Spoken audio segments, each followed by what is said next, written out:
ನೋಡು ಸರ್ ಬಂದ್ರು. ಗುಂಡ ಹೋಮಕ್ ಬರ್ದಿದೇನೋ ತೋರ್ಸೋ. Sir ರೇವನು ಬರ್ದಿಲ್ಲ sir. ಮಕ್ಕಳೇ, ನಾನ್ ನಿಮ್ಗೆ ನಿನ್ನೆ 2 1 ಟೇಬಲ್ ನ ಪ್ರಾಕ್ಟೀಸ್ ಮಾಡ್ಕೊಂಡ್ ಬರಕ್ ಹೇಳಿದ್ದೆ. ಪ್ರಾಕ್ಟೀಸ್ ಮಾಡ್ಕೊಂಡ್ ಬಂದಿರಾ? Yes sir. ಓಕೆ. ರೇವು 2 2 ಎಷ್ಟು? 4 ಸರ್. Good girl. ರೇವು 2 3 ಎಷ್ಟು? 2 3 ಎಷ್ಟು? 6 ಕಣೋ 6.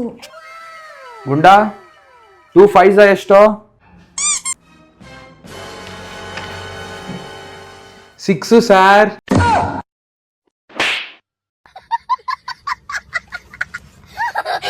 ರೇವುನೇ ಸರ್ ಹೇಳ್ಕೊಟ್ಟಿದ್ದು.